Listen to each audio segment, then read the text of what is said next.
Hey, my name is Mason Reed.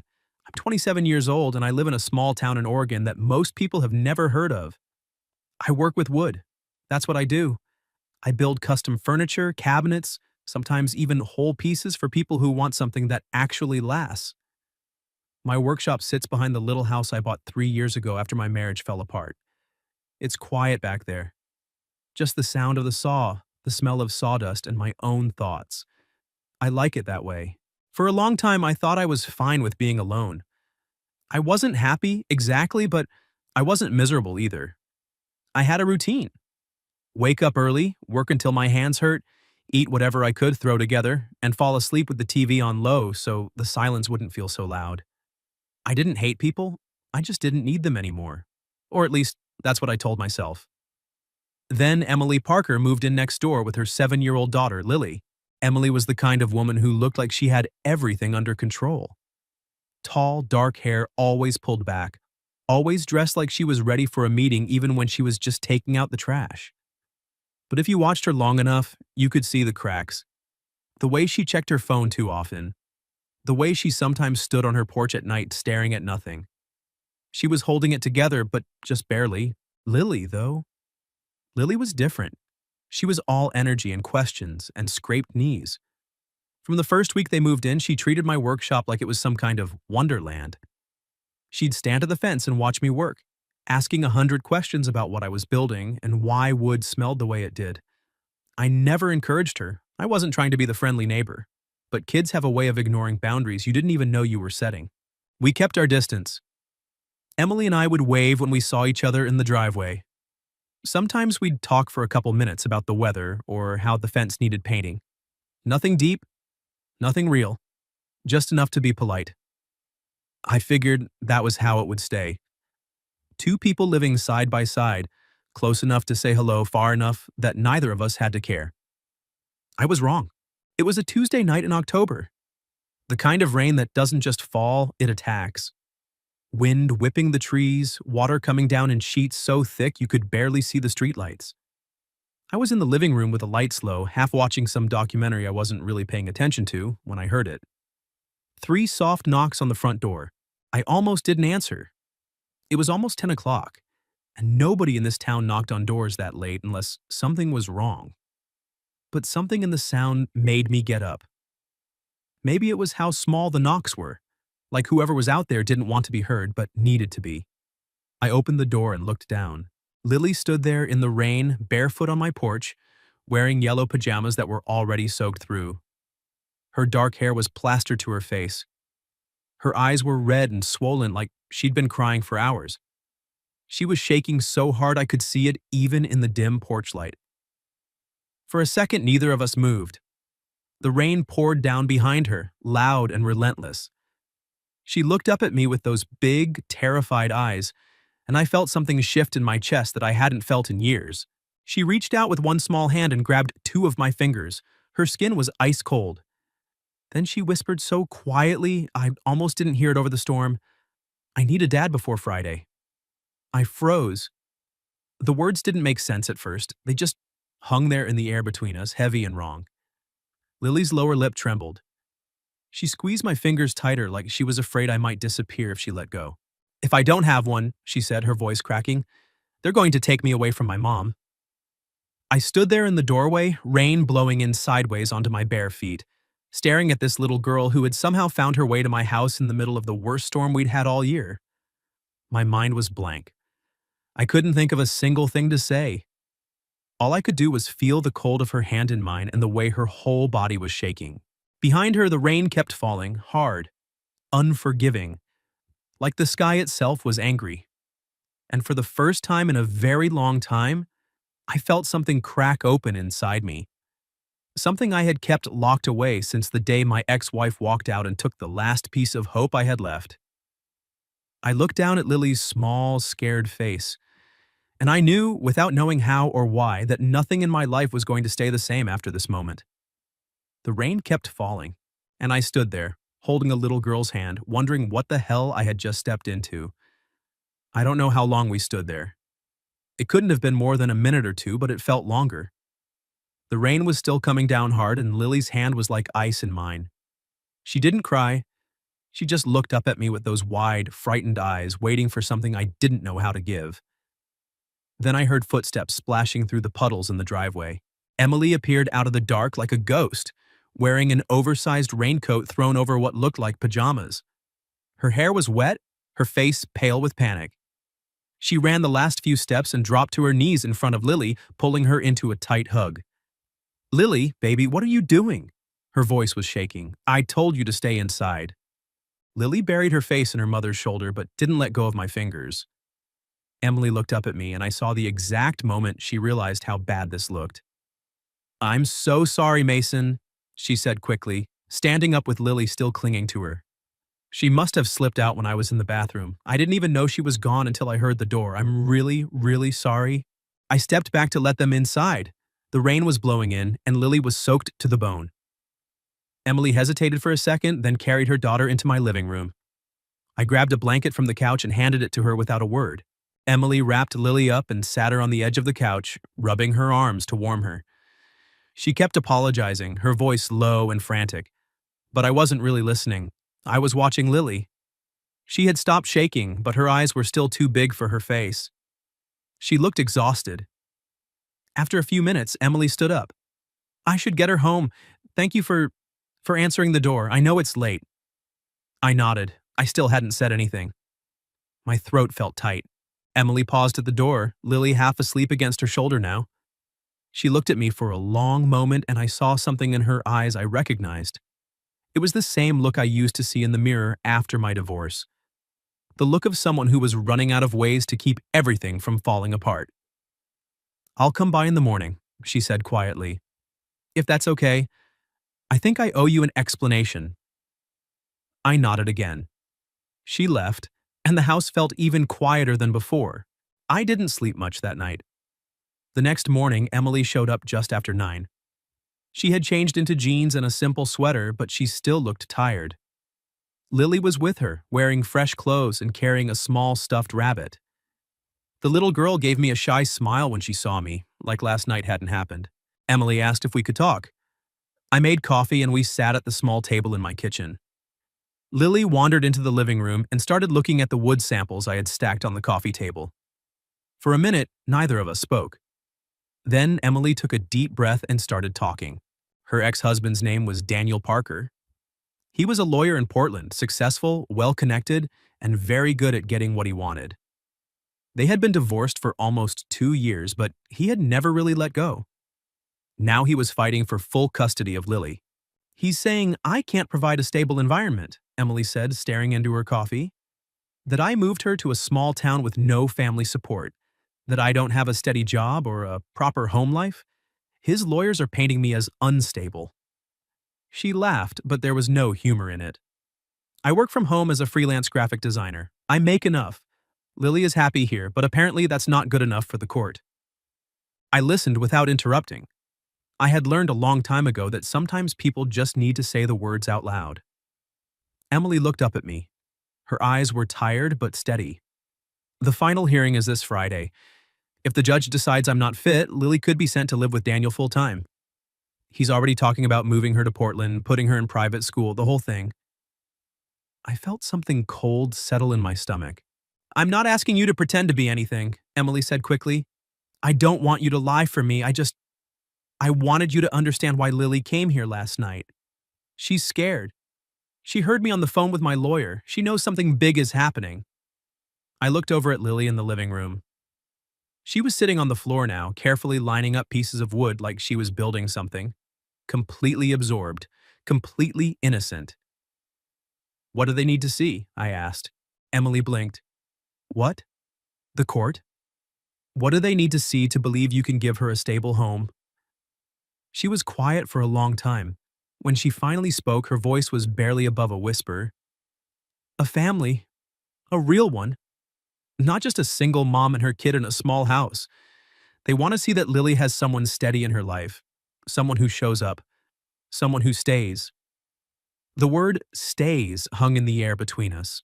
I thought about my own empty house, about the years I had spent making sure no one could ever leave me again by never letting anyone get close in the first place. I thought about Lily standing on my porch in the rain, holding my fingers like I was the only solid thing in her world. And I thought about how, for the first time in 3 years, I hadn't felt completely numb when I opened my door last night.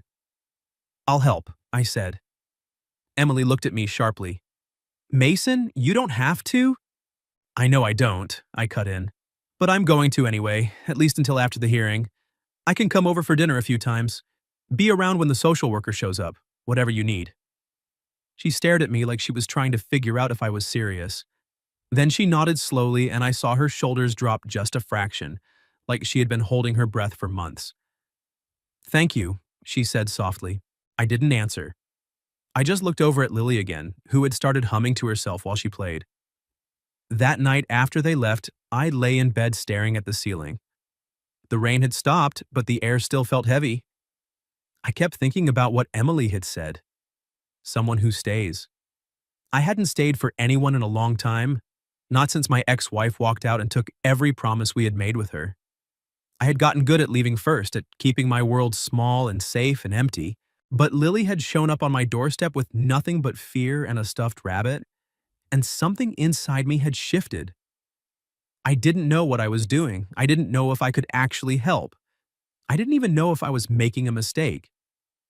All I knew was that for the first time in years, I didn't want to go back to being completely alone. I closed my eyes and let the quiet of the house settle around me. Tomorrow, I would go next door for dinner. And after that, I had no idea what would happen, but I was going to show up anyway. I started going over to Emily's house for dinner 3 nights later. It was awkward at first. I showed up with a bottle of wine I didn't even know if she drank, and Emily greeted me at the door like I was some kind of formal guest. Lily, on the other hand, acted like I had always belonged there. She grabbed my hand the second I stepped inside and dragged me toward the kitchen, talking a mile a minute about the picture she drew at school and how her teacher said it was the best one in the whole class. The house felt different from mine, louder, warmer. There was music playing softly from somewhere and the smell of something with garlic and tomatoes coming from the stove. Lily kept running between the living room and the kitchen, asking questions, showing me things, and I found myself answering without thinking too hard about it. Emily watched us from the stove, stirring a pot of pasta sauce. She didn't say much at first, but I could feel her studying me, like she was still trying to figure out if I was actually going to stick around, or if I would disappear the second things got complicated. I stayed. The first dinner was quiet in the way new things are quiet. We talked about safe subjects, the weather, how the garden out back needed weeding, what Lily was learning in second grade. Emily asked about my work, and I told her about the custom dining table I was building for a couple in Portland. She listened like she actually cared, and that surprised me more than I wanted to admit. By the third night, something had shifted. Lily started setting a place for me at the table without being asked. She put my fork on the left side because she said I was left-handed, even though I had never told her that. Emily noticed and gave me a small, tired smile across the table. It was the first time I had seen her smile without it looking forced. The house was noisy in a way I had almost forgotten existed. Lily argued with her mother about whether broccoli counted as a vegetable if it was covered in cheese. Emily called out from the kitchen asking if anyone wanted more water. There were footsteps running down the hallway and the sound of a cartoon playing in the background on low volume. It was chaotic and ordinary and alive. I hadn't realized how much I missed that kind of noise until I was sitting in the middle of it. One evening, about a week after I had started coming over, Emily mentioned that the kitchen faucet had been dripping for days. I offered to take a look. She hesitated for a second, then nodded and handed me the toolbox from under the sink. Lily immediately climbed up onto the counter and sat cross-legged, watching with serious concentration. Every time I asked for a wrench or a screwdriver, she handed it to me like we were performing surgery. Her tongue stuck out slightly from the corner of her mouth when she focused, and I had to bite back a smile. Emily stood a few feet away, leaning against the opposite counter with her arms crossed. She wasn't saying anything, but I could feel her watching us. Not with suspicion this time, something softer. Something that looked almost like hope. When I finally got the faucet working again, Lily clapped like I had just performed a magic trick. Emily laughed under her breath, and for a moment, the three of us just stood there in the small kitchen, the air between us lighter than it had been since the night Lily showed up on my porch. I should have known it wouldn't last. It was a Friday evening, and I had stayed later than usual to help Emily move a bookshelf in the living room. Lily was in her bedroom changing into pajamas when we heard a car pull into the driveway. Emily froze. I saw the color drain from her face before I even turned around. The front door opened without a knock. Daniel Parker walked in like he still owned the place. He was tall, well-dressed, the kind of man who looked like he belonged in a courtroom or a boardroom. His eyes scanned the room and landed on me, taking in my work boots and the flannel shirt I hadn't bothered to change out of. He smiled, but it didn't reach his eyes. "Emily," he said, his voice smooth, "I didn't realize you had company." Emily's voice was tight. "What are you doing here, Daniel?" He ignored the question and looked at me again, head tilting slightly. "So, this is the new edition. I heard you were playing house." I felt my jaw tighten, but I didn't say anything. Not yet. Emily stepped forward, putting herself between us. "You can't just show up like this. We have an agreement." Daniel's smile widened, but it was cold. "I was in the neighborhood. Thought I'd check on my daughter. Is she here?" Before Emily could answer, Lily appeared in the hallway. She had changed into her yellow pajamas again, the same ones she had been wearing the night she came to my door. She took one look at Daniel and immediately stepped back, her small hand reaching out and grabbing the sleeve of my shirt. She didn't say anything. She just held on. Daniel noticed. His eyes flicked down to where Lily's fingers were curled around my arm and something dark passed across his face. "Interesting," he murmured. "Emily started recruiting for the family role already, huh?" The words hit harder than I expected. Not because they were clever, but because they were said in front of Lily like she wasn't even there. Like she was just a piece in whatever game he was playing. I felt Lily's grip tighten on my sleeve. She pressed closer to my side, and I had the sudden, overwhelming urge to pick her up and carry her out of the room. Out of this house, away from whatever this man represented. Emily's voice was shaking when she finally spoke. "You need to leave. Now." Daniel looked at her for a long moment, then at me again. He gave a small nod like he had seen everything he needed to see. "I'll see you in court on Friday," he said, and walked out without another word. The door clicked shut behind him, and the house felt too quiet again. Lily didn't let go of my sleeve for a long time. Emily stood in the middle of the living room with her arms wrapped around herself, staring at the floor. I didn't know what to say. I didn't know how to fix any of this. Later that night, after I had walked back to my own house, I sat in my workshop with the lights off. The smell of sawdust and wood stain filled the air, familiar and grounding.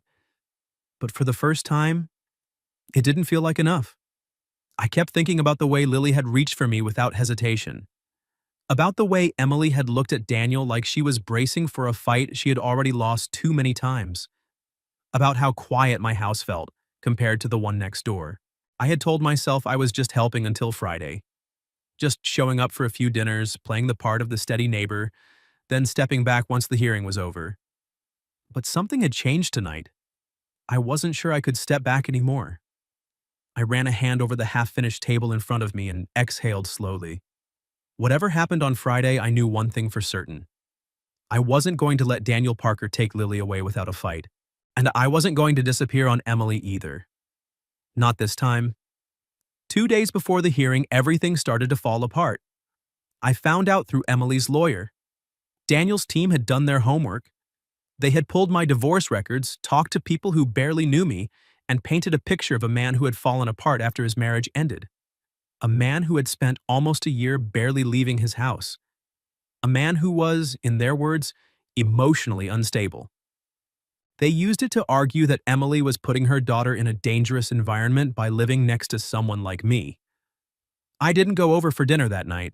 Instead, I stayed in my workshop until almost midnight, sanding the same piece of wood over and over again until my hands were raw and the air was thick with sawdust.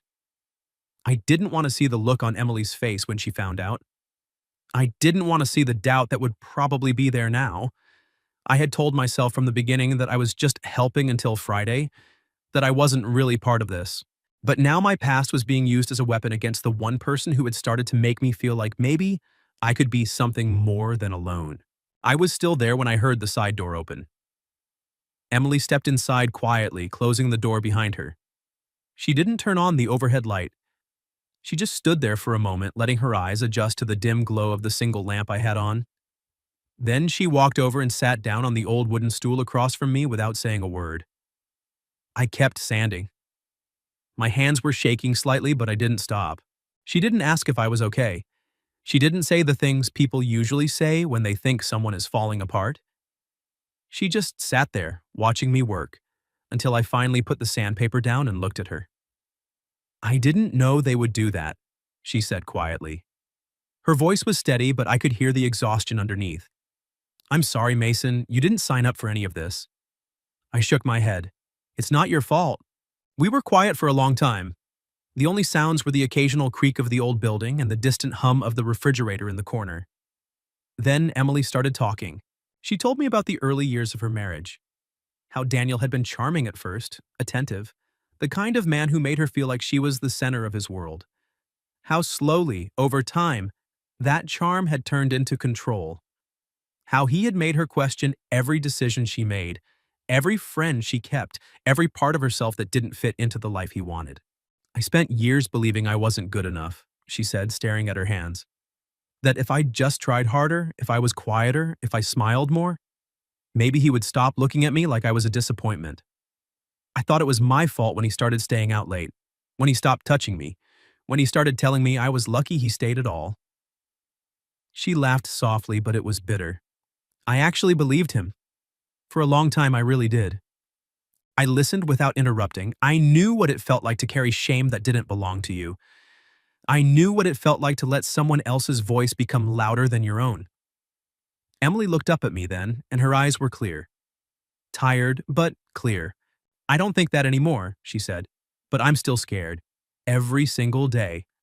I'm scared that the judge will look at me and see exactly what Daniel wants him to see. A single mom who can't give her daughter everything, a woman who isn't enough. She paused, and when she spoke again, her voice was softer. I used to think the worst thing that could happen was losing Lily. But lately, I've started to realize that the worst thing might be letting her grow up believing that this is what love looks like, that this is what she deserves. I felt something tighten in my chest. For the first time in years, I started talking too. I told her about my marriage, about how I had thought I was building a life with someone who saw me, only to realize she had been looking right through me the entire time. I told her about the months after the divorce when I had stopped answering the phone, stopped going to work, stopped being anything resembling a person. I didn't tell her everything, some wounds were still too raw to show, but I told her enough. Enough that she would understand why Daniel's lawyers had been able to use me so easily. Emily didn't interrupt. She didn't look at me with pity. She didn't try to tell me it wasn't that bad or that I would be fine. She just listened, her hands folded in her lap, her eyes steady on mine. When I finally ran out of words, the workshop felt smaller than before, more intimate. Like we had carved out a space that belonged only to the two of us. Emily stood up slowly and walked around the workbench. She stopped in front of me, close enough that I could smell the faint scent of her shampoo mixed with sawdust. For a moment, neither of us moved. Then she reached out and took my hand. Her fingers were warm against my skin. She didn't squeeze. She didn't pull me toward her. She just held on, like she was anchoring herself as much as she was anchoring me. Some people don't come into your life to save you, she said quietly. They come to sit beside you until you can stand up on your own.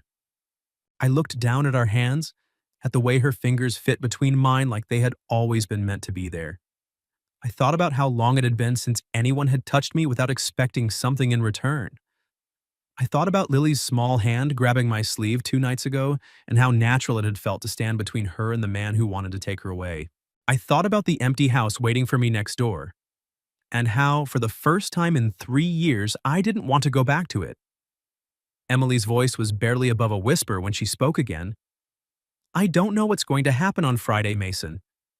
But I'm glad you're here, even if it's just for now. I didn't answer with words. I just tightened my fingers around hers and let the silence stretch between us, comfortable and heavy and real. Outside, the wind moved through the trees, and somewhere in the distance, a dog barked once and then went quiet.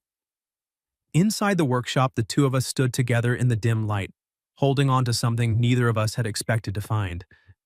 For the first time in a very long time, I didn't feel like I was drifting anymore. I felt like I was finally standing still. And for now, that was enough. The courtroom was colder than I expected. It was Friday morning, and the hearing had already been going on for almost 2 hours. Daniel sat on one side with his expensive lawyer and his perfectly pressed suit, looking every bit the successful, stable father he wanted the judge to see. Emily sat on the other side with me standing behind her. She had Lily's small hand in hers, and I could see how tightly she was holding on. Daniel had everything on paper: money, connections, a polished image. Emily had a small house in a quiet town, a freelance job, and a 7-year-old who still climbed into her bed some nights because she was scared of the dark. On paper, it didn't look like much, but sometimes the things that matter most don't look like much on paper. When the judge asked if anyone had anything else they wanted to say before he made his decision, the room went quiet. Daniel's lawyer closed his folder with a satisfied snap. Emily's shoulders were tense, and I could feel the fear radiating off her in waves. I wasn't planning to speak. I had told myself I would just stand there, be present, and let the lawyers do what lawyers do. But when I looked down at Lily and saw the way she was watching her mother with wide, worried eyes, something inside me refused to stay silent. I stepped forward. The judge looked at me, surprised. "Mr. Reed?"